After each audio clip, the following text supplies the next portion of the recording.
All right, everybody. This is Mark Zweig, and we're back with another episode of Big Talk About Small Business.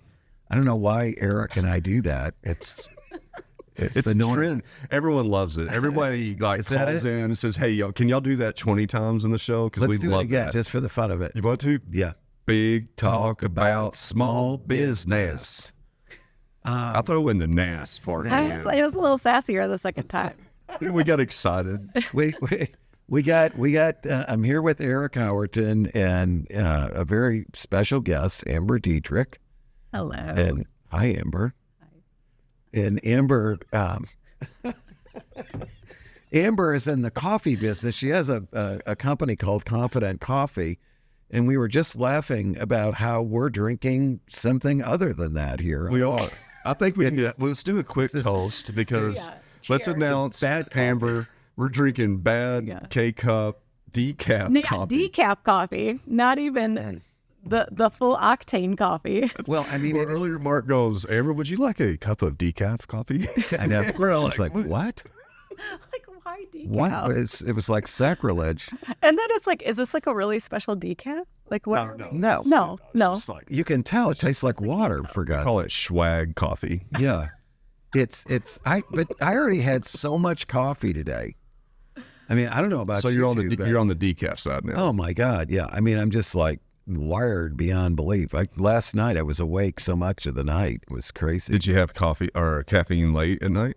No. I'm just that's why I absolutely don't need it, because I would have been awake even more. But my Aura Ring gave me a terrible report. I don't know if you guys have these. Your what? Aura Ring. This records all my sleep. Yeah. No, I don't have one of those because I don't want to see those types of things. Yeah, don't get one. Really? I think you'll get addicted. To Aura? Yes. Or if you have like Whoop watch, like the Whoops.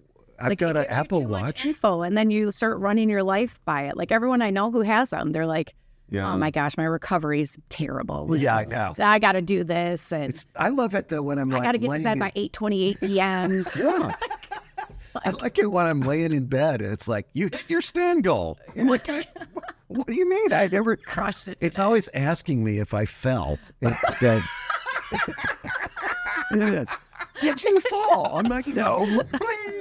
You see the messages to Sonia, your wife, everybody you know. Mark fell. Mark fell. It's insane. Anyway, did you ever enter in your age in that? Is that why? I'm sorry. It's pretty inappropriate. It is pretty sad. But anyway, no. Let's talk about Amber today. Okay, Amber. I've had Amber speak to my classes when I can get her. Most of the time, she ignores me when I ask her. And she's very busy. But Amber, I did ignore him a lot. She did. This I know. Semester, I was way overcommitted. I think actually there's a text message right now where I'm ignoring you on that same subject. As a matter of fact. You are? Yeah, well, I had a response. You're right. He is. I did not ignore his wife. Right. You know? No, don't. I was like, will you tell Mark I can't do it this semester? They're friends. I just can't do it. That's a good way to do it. I like that. But no, Amber has a very interesting story to tell.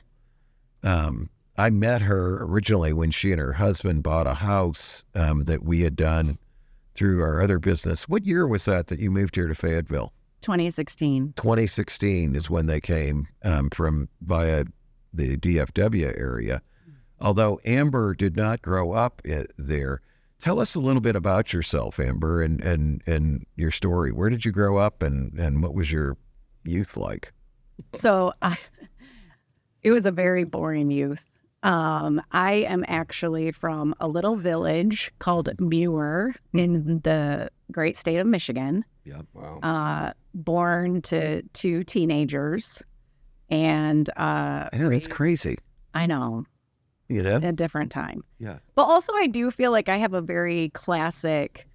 What are we? We're Gen X. I don't know. Very classic Gen X. You may be. I'm a baby boomer, unfortunately. Yeah. I know I don't seem that old, Amber. No, you don't. But I am. You don't.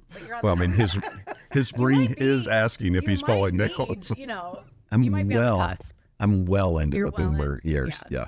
But go on. So you're Gen. So born and raised. Gen X. Yeah, Gen X, Muir, Michigan. Yeah. Population 700. Wow. only person to even be raised in that town my age. So I really grew up with like 50-year-olds predominantly. Started working. We had a little town restaurant and a post office. And so I started as a dishwasher at 14. Eventually was promoted to like Monday and Tuesday night waitress. And found, I guess, like a calling in a certain way, kind of. But yeah, first generation to go to college out of my entire family. Graduated, went to Central Michigan University in Michigan, and then actually did end up taking jobs and working in Michigan, but moved to Dallas, Texas in 2001 and studied, my master's degree down there at University of Dallas. So really passionate. Weirdly, not anything food or beverage related. Like I studied logistics management, supply chains as a secondary. Yeah. And back then they weren't fields. Like right. It was just like part of marketing or something. It was like a crazy idea. Right. And there were 5 colleges that were just in the first year of being accredited with this as a program. And I signed up to be in marketing. I showed up and they were like, you're a girl, you should do marketing. And I was like, okay. That sounds sexist though, doesn't it? It was sexist, but it was whatever the time. So I signed up and they were like, one of these requirements to this marketing degree is that you have to do logistics management. Everybody has to do this. Right. It was just one class of the marketing curriculum. Yeah. Check the box, right? Right. And so the lucky thing was that I did it first and not last. And I took a class, I had an excellent professor, and I knew immediately. I was like, no, this is what I want to do. Like, I love this field. In what field? In logistics. In management. Logistics, yeah.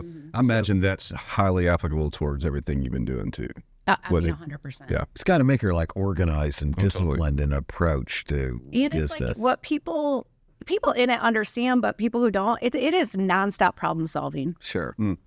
And so, if your brain works towards that, I'm a problem solver to a fault. Yeah. My friends are like, listen, we just want to talk to you. We don't need you to fix anything. And so I'm like, okay. I don't do that. When somebody tries to tell me that, it's like, I don't do that. Yeah, your response should be, you need to find another damn friend then. Because that ain't me. You obviously don't know me. You're not my friend anymore. You're out. I just sit there with my coffee or cocktail, and I'm like, Sure, I'm still judging you, but yes, okay. So you had a very interesting like corporate career before you got into your own thing. So tell us about that. Okay, so started, also this is important to the journey, but my first job out of school was J.B. Hunt. Okay. I graduated. I went to Detroit for a couple of months. I was working at a Home Depot account at the time, running flatbeds and just kind of learning about trucking. And I left to go to Mishawaka, Indiana, and we were doing, J.B. Hunt had a startup account there with a business called Elrose Steel.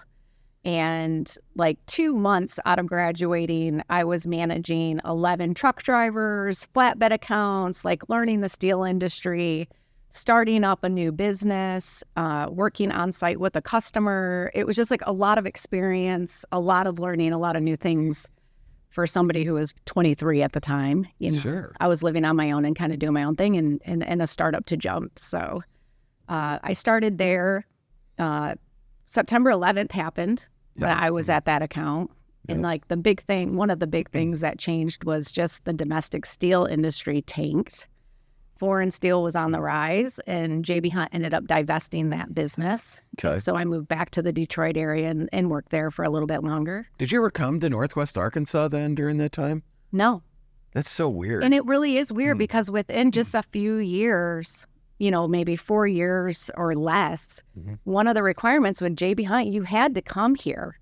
Like you stayed in Lowell. They would put you in trucks with drivers. Yeah. Wow. And you would actually be on the road. So in just a small amount of time, they changed like one of those requirements. That's crazy. So anyway, so you did that, and then what? Left. To get rid of it. Yeah. Went down to Dallas, Texas. Okay. And there's a little blip of time where I thought, I don't know, it is weird to be a logistics major and come out of Detroit and have all of these opportunities, but I landed in Dallas, Texas, where it was like a communication telecom bust. And so it was like super horrible timing to get a job. And why'd you go to Dallas? Was that because of your husband? Yes, because he worked for J.B. Hunt. Okay. And at the time he was promoted. We were dating. We weren't married. All right. And I was like, if we're going to continue dating. Living in sin? We hadn't been until we got to Dallas. Okay. And then it was full living in sin. Okay. I mean, man, that goes against like 2 of our philosophies, our rules of engagement. Oh, sorry. Well, at least he does them all at once. You know. Yeah, thanks, Amber. Defend me. Hey, you only do home runs. Defend me. Only home runs, bro. Okay. So yes. because of Bill, though, you went down there. Because of Bill. Yeah, you go to Dallas. Telecom industry is collapsing. I go down there. Yeah. I think no big deal. I'm going to get a job immediately. Right. Who wouldn't hire you, for God's sakes? It'd be crazy. Apparently a lot of people. Crazy. Apparently many people will not hire me. Okay. So then what'd you do? I immediately started bartending and waiting tables at the world famous Logan Roadhouse to make sure that I was keeping sharp on my skills. Cool. And You didn't eat too many of those rolls, though, although they are that's good. questionable. Okay. No, but like I also am a hustler, so I was printing resumes. I was this person. I would go down to downtown Dallas. Yeah. I would pick Thanksgiving Tower, if you know what it is. Yeah. And I would have a stack of resumes. And I would go to the 45th floor and knock on every door. Love it. Dogging it. This is why she's successful. Resumes and every place. Yeah. Any place I opened the door got an Amber Dietrich resume. Love it. And I was like, I need work. I'm looking for a job. I'm here. I obviously know where you are. So let's do this. Can we make a global, universal world statement right now from that comment? Sure. That is what it freaking takes. Gosh, I know. dang it. I know. People have to understand you got to dog it, and you start. You start. You don't have to have anything. Just start. She started at the top too. I mean, think about the symbolism in that. Yeah, right? man. She goes to the 45th floor. So what floor did you have to go to before you found a job? Sorry. All 45 floors. Okay. You know. Love it. But a guy did call, and I was lucky. I didn't end up taking this role, but a guy called from me doing this, and he's like, I will pay you $45,000, start tomorrow. Mm-hmm. It was an accounting role, and it was basically almost the accounts payable job you're talking about. And he's like, I need help. So this is like kismet, show up. And just by chance, I also got a call, and it was JCPenney. Okay. And they were like, hey, we have a They're job. in Dallas, aren't they? Yeah, they're based in Dallas, in Plano, Texas. Yeah, but they right. also have a distribution center down in Cedar Hill. Okay. And so they were like, we'd love to talk to you immediately. We have an immediate opening. Okay. Come and talk to us. And I was like, I mean, this other job makes more sense than probably accounts payable job. Sure. It's more aligned with your Yes. background and interests. So really, I ended up going down. I talked to them and took a job, and I ended up at JCPenney in the distribution center working there. And it was a terrible job. Mm-hmm. It was second shift. Mm-hmm. You know, it wasn't anything amazing. I wasn't at headquarters. Mm-hmm. You know, I came in and it had been ran by a third-party logistics company. It was a bit in disarray. Yeah. Really good people working there, but, you know, not processes in any way. Right. I would go to work at 5. I would get out at 3 in the morning. Then I would drive from Cedar Hill back to that. That's like 30 miles or so, isn't it? 30 or even 45, just depending. Okay. And the bad thing is like there's terrible traffic there. Even though it's in the middle of the night, it's so dangerous. Like I saw so many really bad things in those hours. Like You're talking about just traffic accidents? Accidents and I mean people dying and She, you know, my first wife was a school psychologist in Duncanville. Oh, I was it's right next door. Duncanville, yeah, right next door. Right. She drove that every day. But anyway, so that road was so busy. There's just like constantly accidents. A lot in the middle of the night. And it's like we were staying in Addison. So you're on like a road that's, you know, you're driving and it's like a freeway. It's a tollway, but there's a lot of blind little hills. And people are drinking and driving. Yeah. You know, and just stuff was always happening. And I'm always on the road at 3 a.m. So it's just, it was weird. But I had, I had a guy that I worked for there. His name was Rich Wallace. Mm-hmm. He was at corporate and he was one of those people. So it's like you have key people in your life along the way right. that recognize something really good with you and take you under their wing and like mentor you to like help progress your career. So it was like, I did a lot of work when I was at JCPenney, and I took on many departments, and at some point from 0 to 2.5 years, like won awards and management awards and efficiency awards. And he would bring me up to corporate and let me work on these really big rollout projects for all 13 DCs across the nation. Mm-hmm. So it was like he was really he was your advocate. He was your mentor. Me to the table, right? Sure, quite a bit. Yeah. And then out of the blue, I get a call, and there's this little startup company called Amazon. Oh my! And Amazon's like, "Hey, what year was this? 2005. Wow.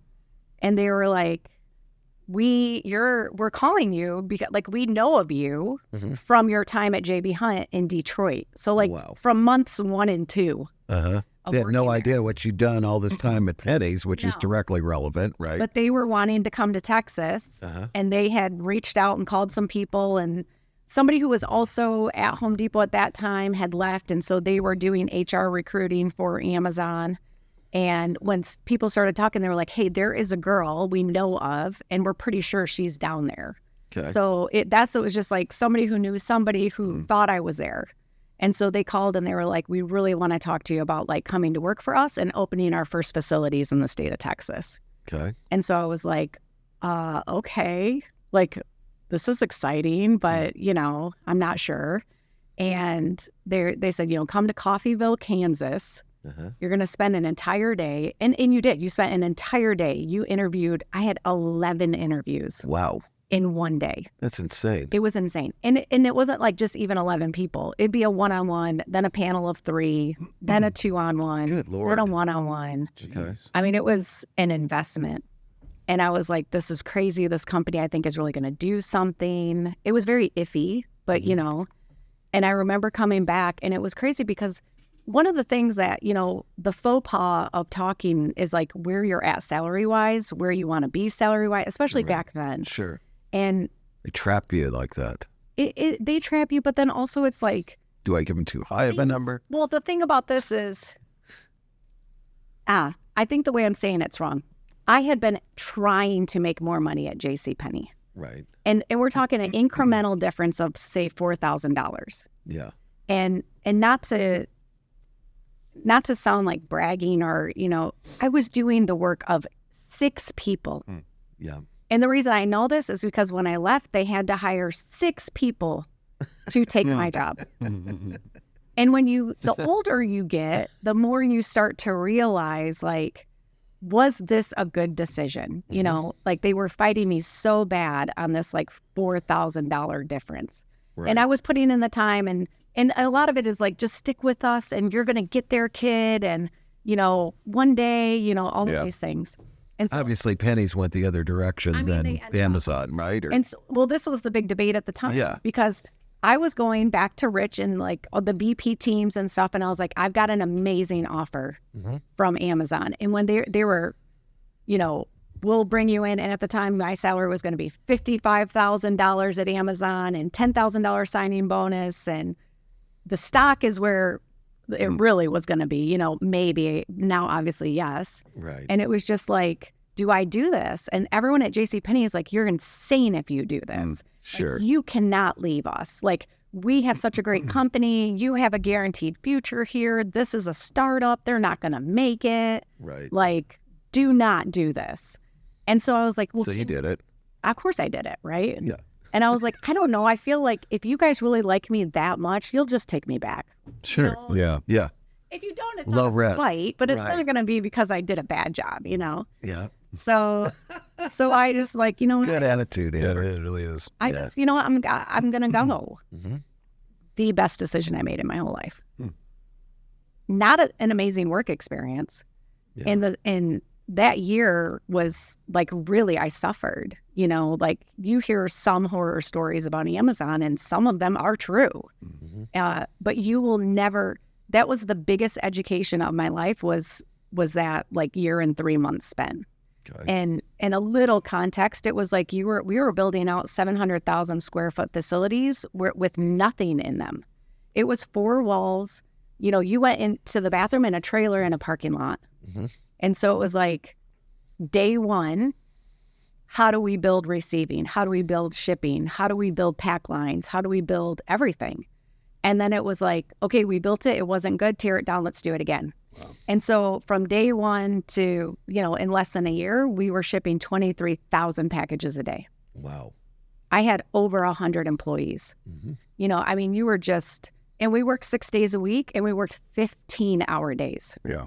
So but you didn't work full time. It was only 90 of 168 hours. Right. Yeah, sure. In a way, that's a really good point. Yeah. Mark. So you were working part time. Part time. But if you survive 90 hours, not doing life now. Why are you? Why would you do that, Amber? I'm just curious. Most people would say. I think reflecting back is one. I love working. Yeah. Okay. I don't think I will ever retire. Yeah, I understand that. Believe me. And I don't even have any desire to. Right. Yeah. It's horrible. I've done it a couple of times. I didn't even last a month. No, you just to go start up a new business or something. Because you're going to sit there you're just going to get bored. We're designed to work, is my perspective. It's we are humanly designed to labor work. We need to work. That makes a lot of sense to me. Yeah. Because I think it's subconsciously, like if you're not, you don't feel like you're producing and growing, Yeah. And that's why I think a lot of folks, like I've seen it happen over and over again, people that stop, they just start declining. It's like stopping working out, I've got this you start losing muscle. Friend, okay, and he's crazy. I only developed a relationship with him in the last 3 or 4 months, but billionaire. He's got a company that does $4.9 billion that he's retired from. He's the chairman and founder. He's 83 years old, and he's out looking for a job. Love him so much. It's like, I have to do something. His mom worked for the Chicago Board of Trade in some sort of management job, and she lived to like 100. And she retired at like 99 or 100, and she died 10 days later. His dad was an attorney. He made it to 96, and he died like 3 weeks later. He's like, you got to keep going. You got to stay in motion. Yeah, it keeps your brain sharp, keeps you thinking, keeps you engaged with people. Honestly, like your work is predominantly the most of your social engagement with people. Yeah. There's something about that. It's a lot, for sure, too. I think that's another reason why, like I'm not a big believer in the remote work where people are in isolation, especially people that are extroverted or ambitious, outgoing. Yeah, don't just want that job that they can shut down from. Yeah, man. So anyway, sorry, Amber. No, we're sidetracking. We're sorry, Amber. We're sorry. We are together. Sorry. You're working 90 hours a week there at Amazon. You got 100 employees. Then what? Well, you break. I think I broke. You get to a point where I really wanted to get my master's degree. Okay. And Amazon, I will give respect to the fact that Amazon really said, we do not care about this at all and will not give you time off to do this. Show some respect for that. Decisiveness. They're decisive. They didn't support higher education. Clearly. They're not going to beat around the bush. Okay. That was not their priority right then. Yeah. And I think I was like... It's not exactly a great sign, though, from an employer in a way. But anyway. No, but again, times they have changed. Yeah. This now is like 20 years ago. Wow, still already. We're almost at 2025. So how did you do all that when you were 12? I know, it's hard, it just blows me away. Laws? Okay, I know. So it's skirting the system. I don't know how you did it. So you wanted to get your master's degree. So did you just quit and go back to school full time? Yes. That's and I tried to quit. Well, I had another job. I keep trying. I try not to work, and I keep working. But this is one thing that my husband was really pissed about. I'm not gonna lie, because I was like, I can't do this anymore. I can't do Amazon anymore. I'm at the end. Like, I can't take it. And also, you didn't eat. I wasn't healthy. Right. You're just hustling. You're trying to.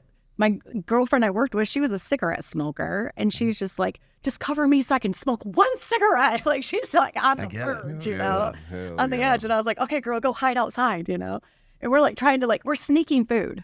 It's just, it was a wild time.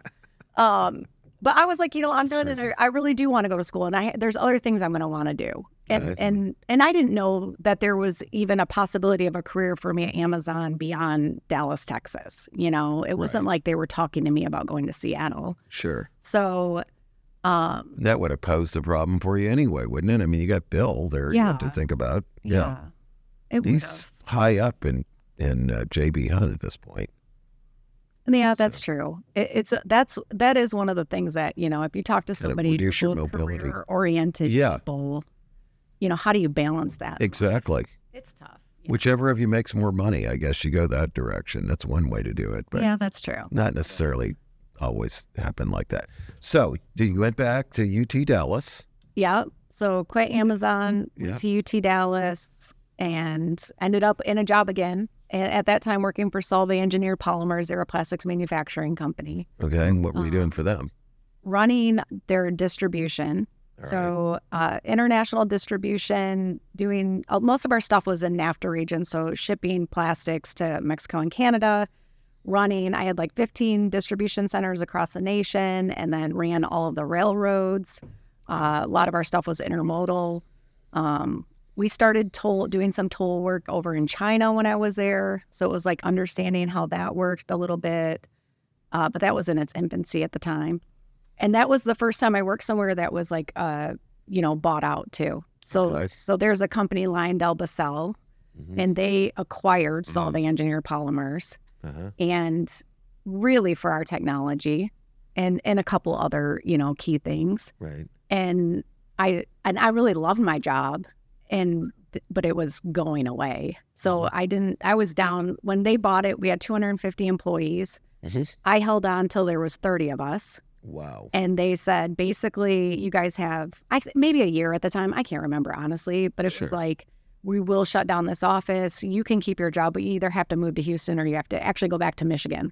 So there was like a plant up there. Okay. And we weren't going to do that. So it was just like I tendered, my notice and left and started on the job hunt again. I worked then for a company right away, found a business it was called Prime Distribution.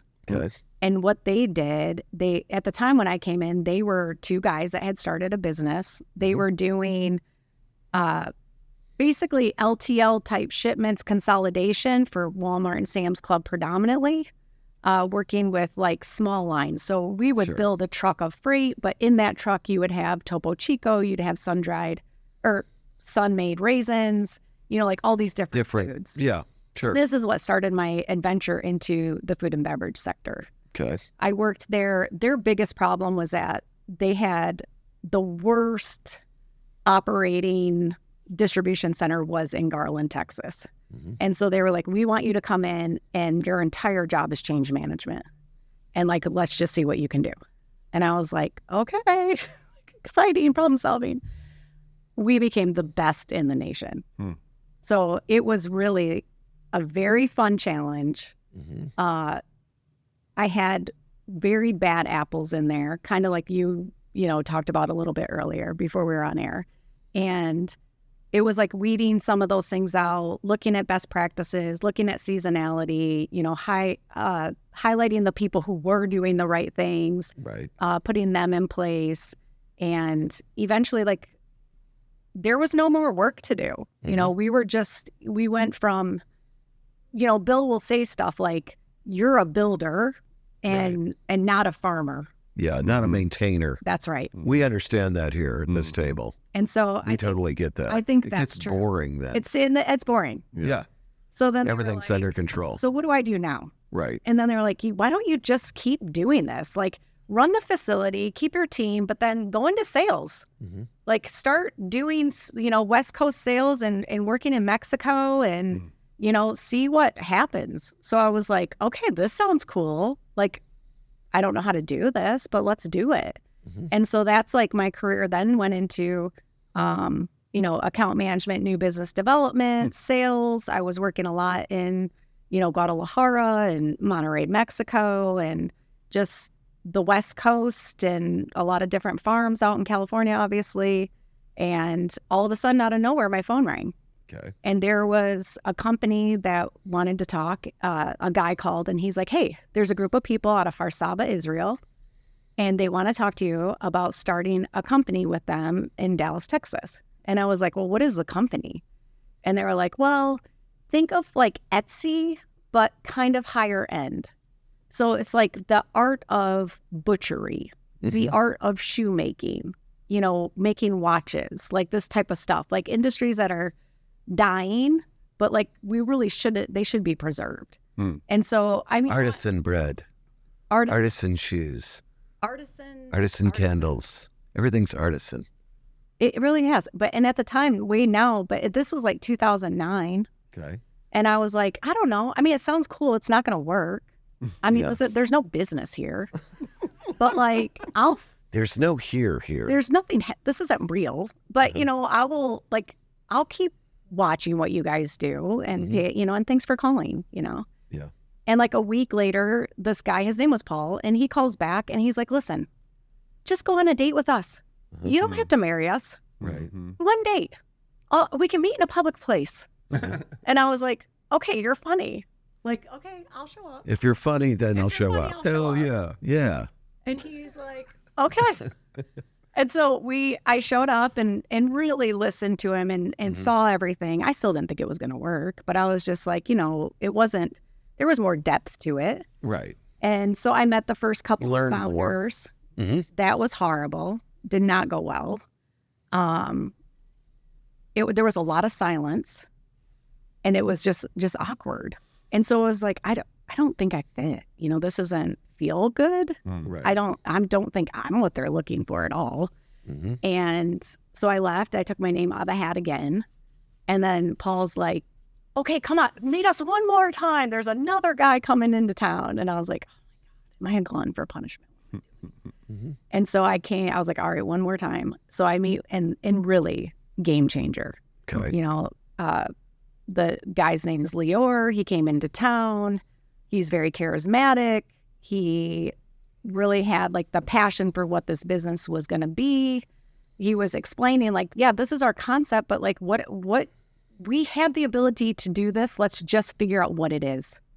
And they had done a lot of market research. There was proof in the market that artisan foods were growing. The market was growing and it was underserved. And so when you started to really look at the data in the research, you were like, wait, there could be a business here. Mm-hmm. It's just the approach wasn't right day one. Mm-hmm. And so, yes, we're learning everything. You build and again, Amazon comes right back into why this was important. It was like understanding that you can build something, don't be tied to it, be ready to rework this.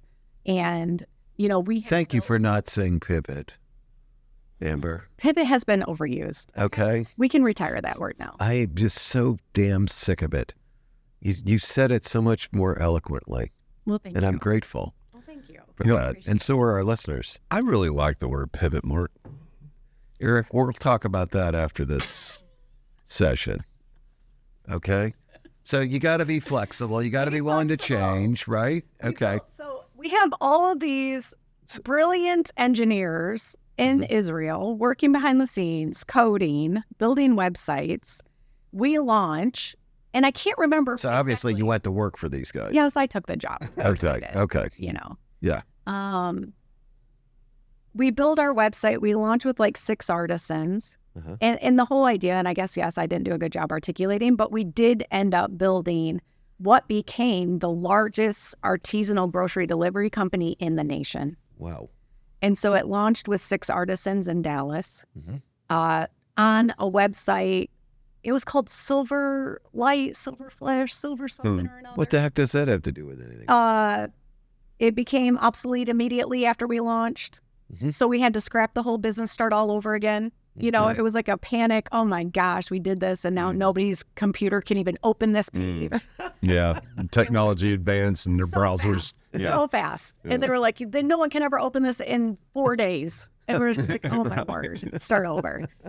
So it was like, from jump, you're just learning, and this model doesn't exist. And we were building what was really unique about it, and I feel like people did not understand this. And at the time, we were self-funded. They had money that was coming in from a large IT contract that was just being invested in growing this idea.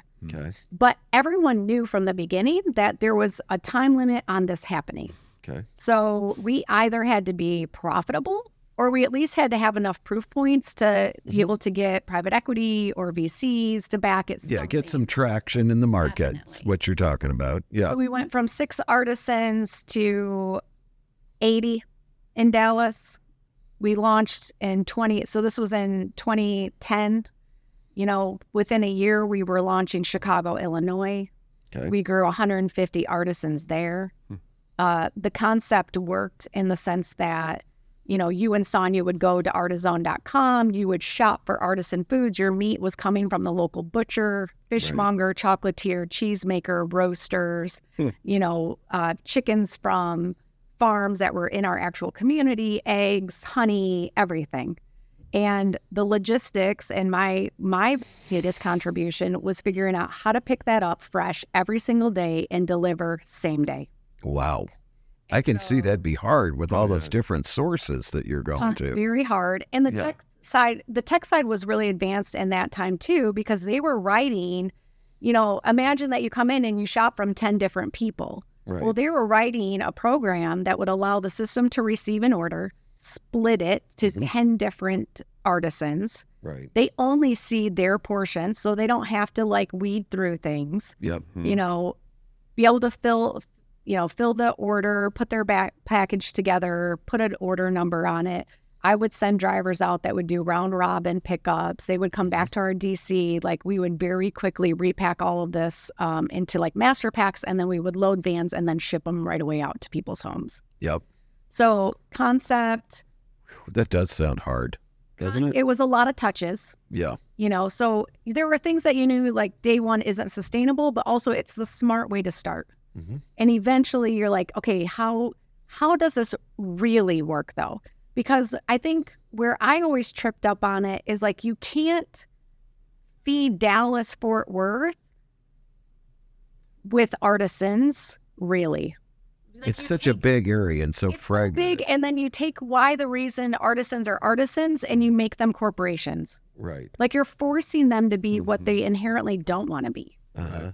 So to me, I felt like, can this actually work without ruining what's great about it? And so then it was we need to go to work to maintain what this is, but be working with Amazon. Amazon at the time, it was really relevant because they had bought, I don't think they'd bought Whole Foods yet. That's not true. They had done grocery delivery. Yeah. So, and they had announced 10 cities. And we had already been in a little bit of conversation. This is what we're doing. We have the ability with an API to plug into your systems. You guys can do sundries, Right. but then plug into us. And then we just allow people to max out. So it's first come, first serve. Sure. You have 100 opportunities to get something from the local butcher. And when it's done, you go to tomorrow, so you can still get something that just won't be today. Yeah. So then it was okay, this could work. Yeah. There's scarcity. Scarcity can sometimes be a good thing. How do we make this happen? And so what ended up happening is just nothing could happen fast, which is weird because, Amazon, I came from the fastest, everything we ever did was so fast. But at this point now they're a mature company. Yeah. Really different. Working a big company with a really small company is difficult. Cities that they were rolling out weren't the cities we were in. Sure. So it was Brooklyn's great, but we're still in Chicago. At the time, we had opened up Denver. Okay. It was I'm in Denver and I'm in Chicago and Dallas, but they're not in any of them. Yeah. And then the contract that we were servicing to even have the funding to do this, tender notice that they were going to break the contract early. And at that point, we also thought that we were really ahead of the game. We thought we have 10 years on this contract. At year 5, we started pitching to VCs.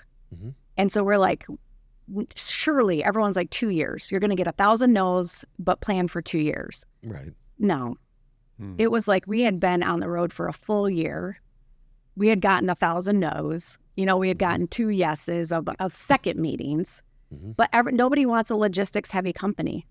They want tech. Yeah. Seems too complicated and too personal, people dependent. Too many everything. Yeah. And you were not going to get hockey stick growth. And that hockey stick was the pivot of 2015 and 16. I think it was the most popular word. I heard it so many times. And I was like, I can't take the word hockey stick. I can't take. Can we just pick a different word? Hockey stick. Can we pivot? Can we pivot to a hockey stick? Can we pivot to something else? Let's use a hoe or something, right? This business model is interesting, but I'd recommend pivoting to a hockey stick type model I want to get a hockey that stick. includes software and subscribers. Yes, well, that's what you did. I did pivot to a hockey stick. You pivoted to a hockey stick. It worked out well. At least it was working for one of us in this room, right? So I played ice hockey. I don't know if you knew that, but I played for like 9 years, and I was the captain of my team. Really? Yeah, Where did you play at? Kirkwood, Missouri. Really? Yep. Spent my youth there. Anyway, I was kind of a hacker, to tell you the truth. So then what happened? So you couldn't sell it, all right? So just shut down, or what'd you do? Okay. Mm-hmm. So then what happened? Now you're here in Fayetteville. Yeah. You moved here, and you were still doing this thing when you moved here, I think, weren't you? Yeah, we were trying to dismantle. Right. You know, I think the lucky part is that Bill had an opportunity here. Mm-hmm. And so it was kind of like, well, let's go. You know, this is the time. So we put the house up for sale. We started coming over here, checking everything out. What year was this? This was 2016. 2016. Mm-hmm. So we came to the area. I had, went back for a while and, sold the house and completed, selling off everything. And that was a devastating, heartbreak of a time. But you moved into that fantastic house. I did move into a fantastic house. I mean, it's so cool. So there was, one upside to this. Yeah, exactly. The shower in that house is so big, Eric. You would not believe it. So I don't think our audience understands that you built that house. Yeah. And she bought it from you, right? Yep. Yes. Yeah. It was under construction when they bought it. Gotcha. But what was about the shower? It's huge. Yeah, he did build a huge shower. Really? Yeah, it's awesome. Very bougie. Anyway, it's bougie. Very bougie. We're moving to a new house, too. I'll have to tell you guys about it. Oh, you are? Because I love where you're at. Yeah. Dude, this dude moves more than anybody I've ever met. I didn't think he would move from where they are right now, though. You should see. There's been 5 times I thought you never would move from where you're at. We've lived in like 16 houses in the last 20 years. And Sonia and I weren't even married for most of that time. But we both moved a lot. Yeah, you did. But anyway, this new one's, it's crazy. Almost once a year you move. No, it's every couple years. Well, yeah. No, it's really close to once a year. Oh, well. I mean, like if you move twice in 1 year, 2 times, you will be moving once every year. This last one we moved into in November of 2021. So give us a break. So you moved back here. Let's go back to Amber. You're fine. Move back here. You're dealing with the new house, getting rid of your old one and all that. You were kind of depressed. You think, oh my God, I'm moving from this cool area in Dallas to this godforsaken place in the center of the country. What the hell is this about, right? I will say the first year was tough. Okay. But I think really is because where I grew up. Mm-hmm. So it was hard to go from Muir, Michigan. We had nothing. It was like, there wasn't even a fast food restaurant where I grew up. So it was like really nothing. And then you go to Dallas where there's everything. Right. The shopping and restaurants, you just can't beat Dallas. No. You're not going to do anything outdoors. It's plastic as hell and hot in the summer. Right. But yeah, it's got everything. So much food. Everything. So much shopping. Arts. Yeah, it's got everything. They have, everything. Sure. Every major concert, comedians, like everything. Yeah. And so then when we were coming here, I was like, is this going backwards? That's what I'm scared of. Like, how is this really going to change our life or my life? And I do think the first year was really hard, and I'm really honest about it. But what I realized was like, it really had nothing to do with the things to do here. They were, it's beautiful. There was outdoors, there was hiking. There's all these things that you can do you cannot do in Dallas. Yeah, it's a good area. You're not going to spend a lot of time stuck in traffic here like you were there. It's great. Okay. It's a great area. But it is extremely difficult to be in your late 30s and have no friends. Yeah. Have no community. In Dallas, we lived in a neighborhood where we were all very different people from one another, but we really loved each other. We did fun things. You have your traditions. And all of a sudden, I'm like, I have no neighbors, no friends. If we'd have known that, we'd have taken you guys in more than. Oh, well, it's okay. Thank you. Okay, feel bad, Amber. It's okay. You don't have to feel bad. We didn't do a good job It's fine. welcoming you to the area. It's fine. So then what? Year, Yeah. tough. Yep. Improved every year after that. And now I would not leave. Sure. Yeah. You know, why would you leave? I can't make an argument for leaving. Right. And now it's even like a just different perspective because I love going back to the city. Like I'll drive back over. Obviously, I stay in my neighborhood with my friends, you know. Sure. And I love coming back in, and it's like, oh, my favorite foods. I hit up North Park Mall. You know, I do all the things, but then it's like, and then I get to leave. Yeah. And then it's like, okay, this is actually. And you're like, glad back when you home. come Yeah. back. and then Yeah. come back and I'm like, I'm back home. you Every know? time I get out at XNA, I'm like, Yes. I go walk Same. outside of the terminal and I smell it and I'm like, Like, oh, thank God. Thank God for the chicken litter. Yeah, scent. it just like comes across. Dude, it doesn't is. I mean, like, it's funny, but like poultry feces in the air. It's not the best aspect. And it's like it's better than smelling cookies. It's I don't know about that, but it is. Actually, it smells kind of like cookies. It's got a little. It's sweet. Have you ever been around a pulp and paper mill? They smell a lot like that. They really Like a do. little cookie. Oh, gross. Just like a little Anyway, cookie. so what did you do, Amber? How did you get going in business for yourself I here? came here. I almost immediately met a guy named Tom. Okay. Tom had wanted to do coffee. It Yeah. was something he was working on for a while.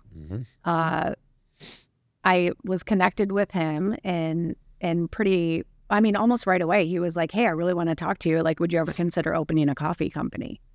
And I was like, Why was don't know. why was he drawn to you based on that? I'm just curious. I mean, was it he thought you had money to contribute to this business, or I don't think so. you thought your personality and it's know-how. okay, And I don't know how much he knew about me, to be honest, but it's like he had done some amount of homework. He knew Artisan. At the time, I was the face of the company. I had see. videos. I was Okay. on TV. got it. there Okay, was a from lot of that stuff makes there. sense. Yeah. Um, So like higher end food related products. yes. In And a starting, sense. and like a resume filled of building businesses that didn't exist, right? So then what? I spent a summer, talking with him and trying to do due diligence. And I think he was, doing due diligence as well. And eventually I talked to friends out of Dallas that were roasters, Noble Coyote Coffee. Check them out if you're in Dallas. And I called Kevin and Marta, and Marta is from here. Okay. And I was like, what do you guys think about like doing coffee here? And in 2016, like there were, obviously you had Arcegos doing stuff, Yeah. Onyx was making their name, and right. but there still was not a lot of coffee. No, not at all. Even when we were here, you had to drive in the car to like find something 10 minutes down the road. So I knew that there was opportunity at the time. And they were like, you need to do it. Like, do it. And I was like, okay, I think I'm going to do this. And so, Tom and I just got to talking a lot more serious. And he was like, I trust you, whatever you want to do, and let's do this. And at the time, again, I had friends that were in Dallas that were in private equity. And I was like, as I am researching this, there is a huge opportunity from Dallas to Atlanta in the Midwest Okay. to build a big company, not like a cute mom and pop shop. Okay. And they were like, proof of concept. Sure. Amber, just go proof of concept. Right. And so Tom and I were talking at the time, and he was like, let's go 5 stores. So Okay. like the first thing was, we were on the road and picking out locations, and I was working on branding, and it's like, how are we naming this thing? What does this look like? How is this adding value to customers? Like, what are we doing? And eventually we built what is now Boulder Coffee. We opened our first store in Rogers. That was in one of John L. Hunt's properties. Yeah. A year later, we opened our second location, which is still open on Garland in Fayetteville. And we had gone through large-scale development in Tawnytown and large-scale development in Fayetteville. And it just seemed like the writing was on the wall that it just wasn't going to happen. and Tom. The one meeting wasn't going to happen. You had 2 places We operational. had 2 places operational and 3 in the pipeline. Right. I know you had the one on North College that was like semi under construction for a long time. Yeah. Well, it's still there, right? No, I mean the building's there, but it's not Boulder Coffee. Is it not? No, it never. The one you're thinking of is the one that's been open On Garland. Yeah. Okay, and then there's a Boulder that's across the interstate here. It's still Yeah, operational. that was the first one. Okay, that's the first one. Got it. So I just felt Got like it. the money, sometimes you just know the money's not there. And if it is, that's not the priority right now. We'll just leave it at that. Mm-hmm. And so our relationship was really good for a really long time. And then I think in the end, it wasn't the greatest. And I just kind of felt like, again, I hate to say this, but like, how do I keep ending up in these situations where I'm like pouring my everything into businesses where I have no control over actually what's happening? Mm-hmm. yeah, that gets dissatisfying, doesn't it? And who do you have yourself? Who can you blame? No one, yourself. You know? And like I told your students, right? If you aren't the one with the money on the line, if you are not the majority, you are not the decision maker. And What's the golden rule? It's he or Don't- she who has the gold rules. there you go. Do not This- be fooled. Yeah. It doesn't matter. Okay. So that's the reality of the world, and anyone can tell you anything they want. But when it comes right down to it, if you want to have something that's yours, then put your money on the line. Mm-hmm. you know? Okay. So I left. okay. Obviously he has Boulder, and to this day, I've heard he sold it, and I don't know, maybe didn't. I took about a month off. Yeah.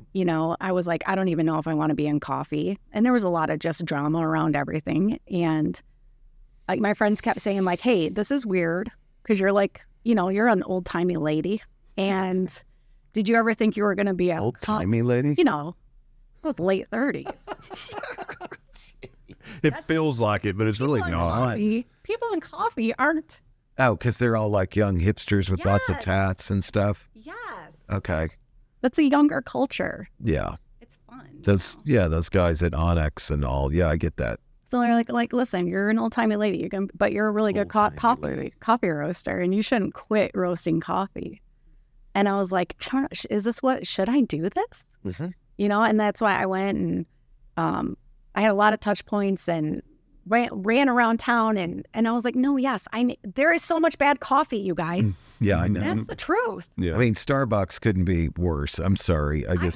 There's so, people. in Eric's looking at me like Northwest I just made the worst statement in the Well, world. the people Doesn't bother in me. Northwest Arkansas are spoiled. I don't know, if they realize or not, because there's excellent coffee here.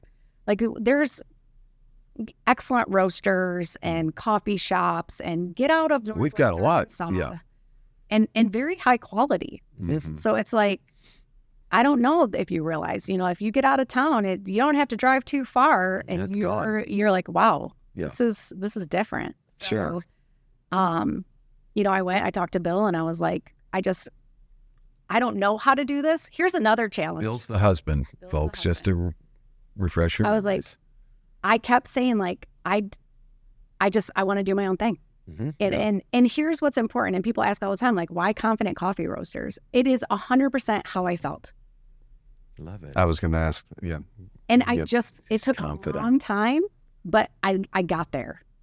And I kept talking to my friends, and I'm like, look, this didn't work out. Okay. Boulder didn't work out, Mhm. but coffee is where I'm supposed to be. Sure. I I'm know confident in this. that. And I kept saying, I'm confident. I just know this. I don't really know how I'm going to compete with myself in a market. It's like, how do you, like, I had just branded a business. Right. I had already put live bold, because I live bold. Yeah. Right? Yeah. It's like, this is me. Sure. This isn't just like some nameless business. Right. So it's like, how am I me in this market Mhm. when I'm right there? But I can't be that anymore. Right. And so I was just like, no, if I were to do this again, and everything you do, you learn something. Sure. So it was Hopefully. like, what are things that I actually am passionate about? And, for me, it was like, once you get into coffee, and once you go to Origin, and once you visit farmers, and you talk to people, and you look at like, what are the challenges that are faced in this industry? Like, one of the things that kept coming up is like, it's really hard for women to take a predominant role in coffee in an ownership way. You know, obviously women are the 70% of the workforce of specialty coffee is women. Sure. They're the laborers. Right. And there are, you know, still countries where women can't even own property. And so I was like, you know, as an empowered woman that's like naming a company Confident Coffee Roasters, I think one of the greatest things that we could do is look at like, how can we also, you know, elevate women throughout our value chain? And so it just kind of started to really fall into place. And the things that I really cared about, like, I also had the freedom to do. And I think it is weird to say that because it's not like I was 21, you know, out of college and like trying to figure it out. I don't know why took so long to understand like entrepreneurship and ownership is freedom. Right. Now, freedom It's a tether at the same time. means many different things. To Like when many your different toilet was people. overflowing, you had the freedom to fix that. I had the freedom. Yes, when people flush their underpants down your toilet in your establishment, you see how that happened. Oh, have the man. freedom of fixing that problem. Yes. Congratulations. But yeah, the Confident coffee name, like my wife's proudly got her sticker on the back of her car, you know. love that. Yeah. You know what I love? She's a When big I supporter. first saw your coffee shop in the Rogers location, and I saw the name of it. I'm so happy to hear you say where it comes from, because it actually, the name resonated with me because I'm a big believer in confidence. Like confidence is almost everything that you need in your entire freaking life to get through it, man. It really is. And that was such a cool meaning behind that, because I resonated with it. I'm glad that, you know, that's why you chose it. I mean, it's beautiful. What a fantastic name and brand. You. Yeah. I appreciate that. Yeah, absolutely. It's championship. It's right there. good coffee too, by the way. No, I mean, totally is. Yeah. Yeah. But the name the name's fantastic. brings in the good coffee. Yeah. Makes the coffee even damn better. It does. Amber makes it better. Hell, Just having amber involved with it makes it better. I agree. Yeah. So So yeah. how many locations do you have now with Confident Coffee? So we have two. Which you have one in Rogers. We have one in Rogers. We have our original location in Johnson. That's where we roast everything. We actually have a commercial bakery in Johnson as well now. So Where's that at in Johnson? I'm it's sorry. right on Main. you know where Wright's Barbecue in La Media Luna is? Okay, yes. We form kind of like Yeah. a food triangle right there. Oh, okay, cool. Yeah, it's awesome. Okay, that's a cool place. Yeah. And then this morning we made the big announcement that we're actually coming to downtown Springdale. Fantastic, man. Springdale. Thank is you for coming up. Man, thank you for contributing to Springdale. It is. Springdale. It's fantastic. We were just down there the other night at Odd Soul. Yeah, man. Oh, yeah, It's I a love cool that. place. It's just great. I It's mean, great. you're in there. I mean, when I think about like downtown Springdale 20 years ago, I could have bought blocks of buildings could've, for $100,000. And now I looked around and there's all these yuppies that I look know, like they I will work in say- computer companies. And I mean, it's like, where did all these people come from?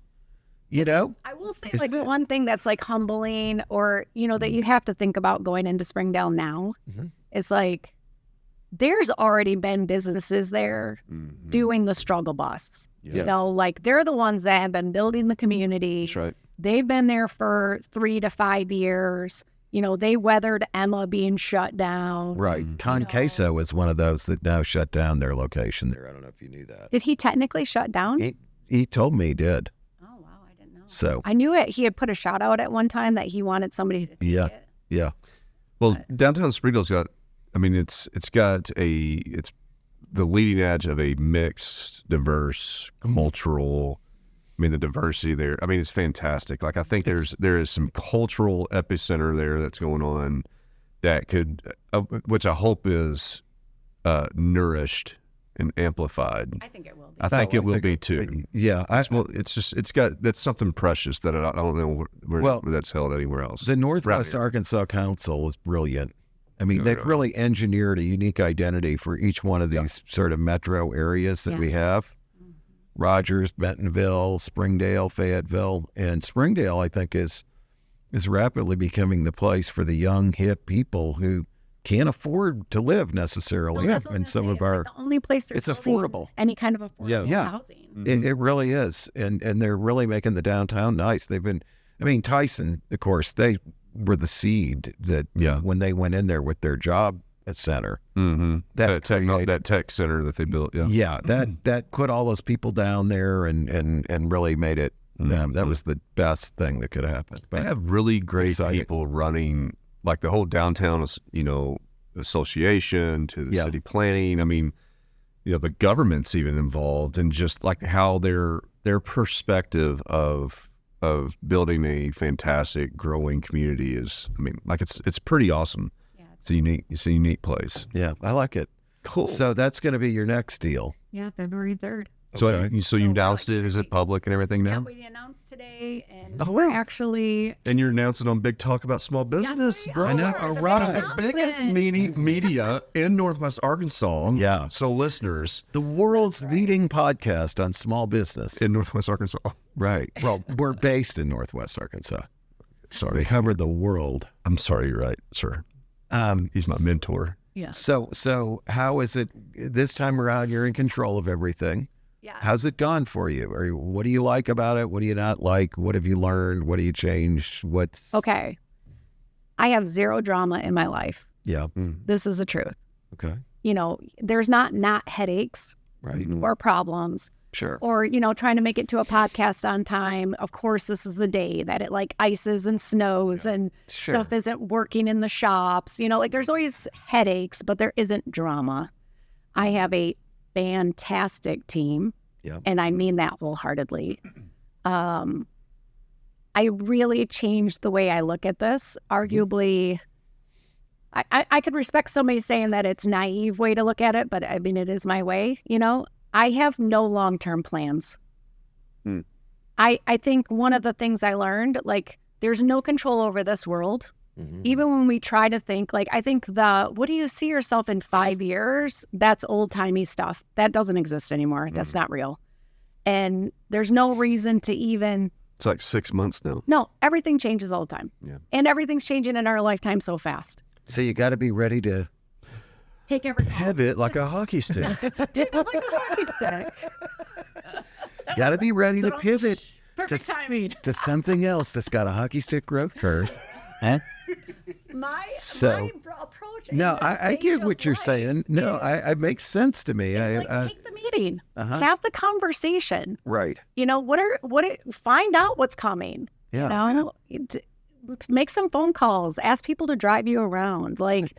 Stay in the know, but be very flexible. And people ask me, like, well, what's next? I'm like, I have no idea. I didn't think I'd be opening up Springdale.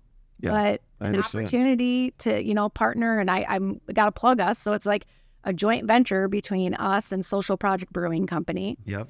And he's already there. He's been there for a year. Which one is Social Project? Is that in the White House that's been totally redone down there and real crazy looking? Because I know those guys too. They have like a German beer company. No. That's someone else. Okay. So he's it used to be Bike Rack Brewing there, but probably COVID time they shut down. Okay. Where they built all of Springdale's, new city buildings. Yeah, I know what you're talking about. It's right in between. So it's in Johnson. It's not on Emma, but where Emma just opened up Homegrown. Okay. So it's a standalone building behind, right in between. Sure. And honestly, we wouldn't be able to make this move at this time without him. He's with a lower risk sort of situation. He's already there, the overhead. Yeah. And that's where, we talked briefly, but it's extremely hard to take on like the debt to build out spaces. Yeah. And especially in coffee. And even with coffee and food, like your transaction, you're $6, $6.50. And we're not in New York City. We have a great population of people and we're growing, but that's a lot of people you have to turn to be able to pay employees. Like I really believe in paying people money they can live on. Right. So, we pay living wages and, we're paying our rent on time. And, there's all these things that, I care so much about integrity and like trust with like my employees and my customers. I get it. And so you can want to grow as fast as you can. You can't afford to. And so it's like this opportunity with Chris, he made it where it was like, we can do this. But without him, I could not have done it right now. Just being truthful. So we don't have any particular giant exit strategy and No. anything like that at this point. I You're doing what you want to I have do, no and desire to exit. good. Not now. All right. You got a long runway ahead of you, Amber. You're still a young woman. Thank you. I mean, you could do any number of things. It's a long time to go. I mean, I really hope so. yeah. I hope so. And I want to be like 90 years old and look and be like, I rocked my 40s. Hell yeah. Yeah, baby. I rocked it. All right. Yeah. I love it. All right. What a fantastic story It is. and interview. It really is. And I'll take a lot of credit for keeping my mouth shut this entire time.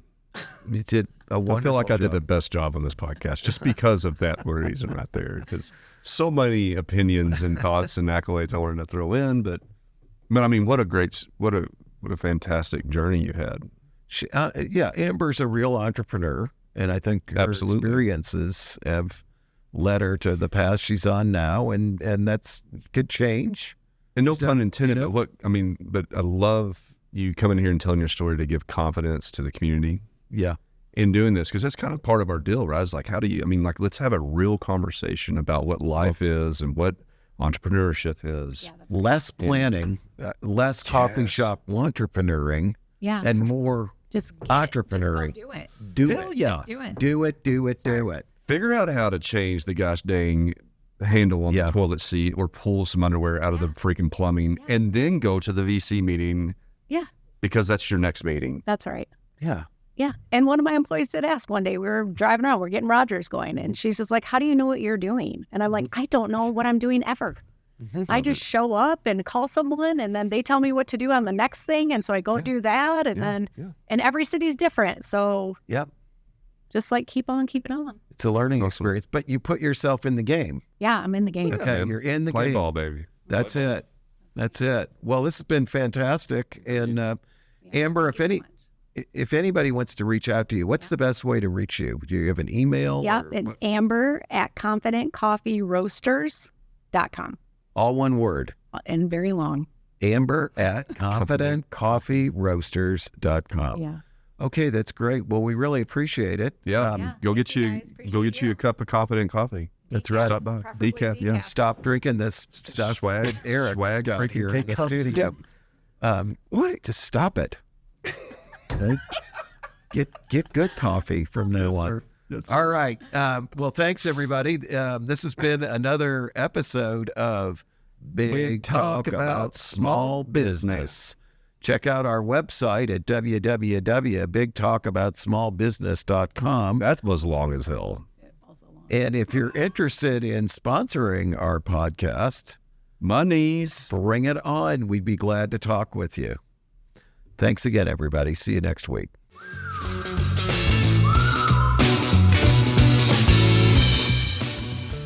Thanks for tuning into this episode of Big Talk About Small Business. If you have any questions or ideas for upcoming shows, be sure to head over to our website, www.bigtalkaboutsmallbusiness.com, and click on the Ask the Host button for the chance to have your questions answered on the show. Stay connected with us on LinkedIn at Big Talk About Small Business. And be sure to head over to our website to read articles, browse episodes, and ask questions about upcoming shows.